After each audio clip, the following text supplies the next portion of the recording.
আমরা ভারতকে সাহায্য করেছি। যদি আটলান্টিকের ওপার থেকে কেউ আগ্রাসন করতে আসে, বাংলাদেশের প্রত্যেকটি মাদ্রাসা একটা ক্যান্টনমেন্ট হবে। সেনাবাহিনীর সাথে কাঁধে কাঁধ মিলিয়ে মাদ্রাসা ছাত্ররা দেশ রক্ষায় মাঠে নামবে।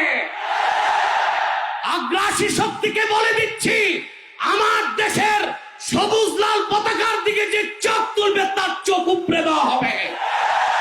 আমার বাংলার কোন 1 ইঞ্চি মাটিতে আগ্রাসনের থাবা বসালে সেই কালো হাত ভেঙে দেওয়া হবে।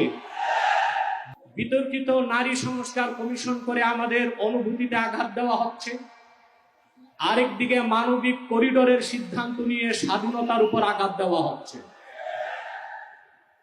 আমার মনে হয় বিতর্কিত নারী কমিশন করে আমাদের দৃষ্টি এদিক রেখে বর্তমানে মার্কিন যুক্তরাষ্ট্রের সাথে বাংলাদেশের স্বাধীনতা বিক্রির সওদাবাজি হচ্ছে কিনা সেটাও দেখতে হবে।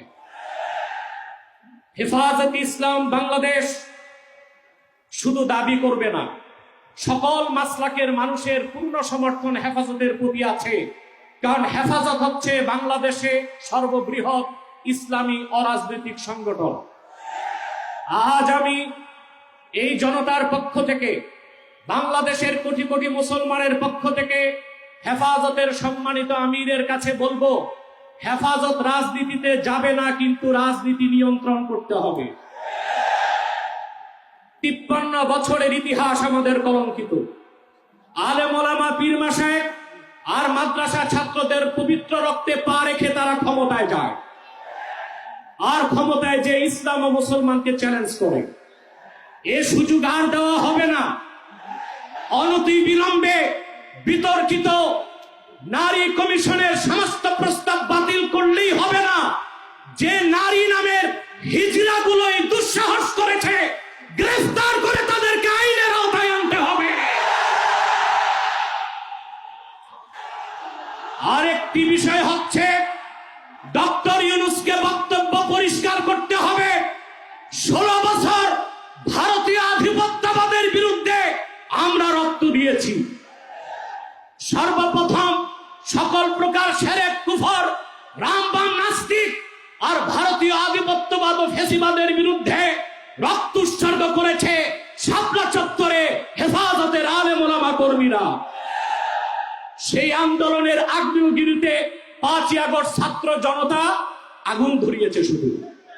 অতএব আলেম ওলামাকে বাদ দিয়ে কোনো সিদ্ধান্ত মেনে নেওয়া হবে না। ডক্টর ইউনূস সাহেব পরিষ্কার করুন, মানবিক করিডোরের নামে বাংলাদেশকে ইন্দো প্যাসিফিক অঞ্চলে যুদ্ধের দিকে ঠেলে দিবেন না। আমরা ভারতকে সাহায্য করেছি। যদি আটলান্টিকের ওপার থেকে কেউ আগ্রাসন করতে আসে, বাংলাদেশের প্রত্যেকটি মাদ্রাসা একটা ক্যান্টনমেন্ট হবে।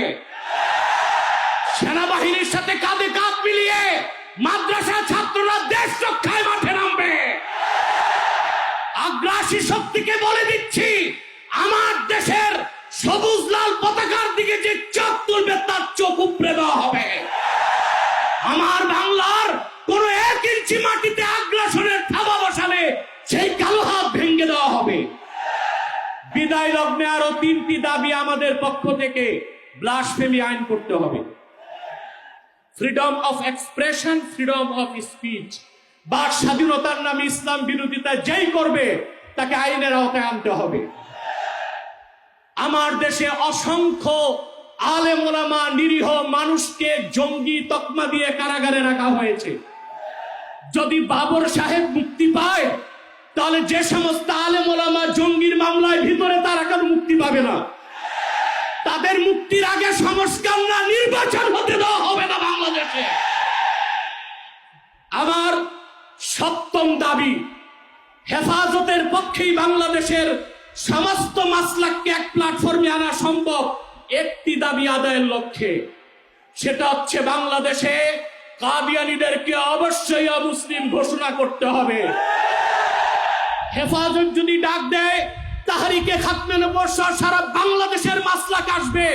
আমরা কাদিয়ানীদেরকে অমুসলিম ঘোষণার দাবি আদায়ে যদি জান ও মাল দিতে হয়, কারা কারা প্রস্তুত আছি। ওয়া আখির দাওয়ানা আনিল হামদুলিল্লাহি রাব্বিল আলামিন। ওয়াসসালামু আলাইকুম ওয়া রাহমাতুল্লাহি তাআলা ওয়া বারাকাতুহু।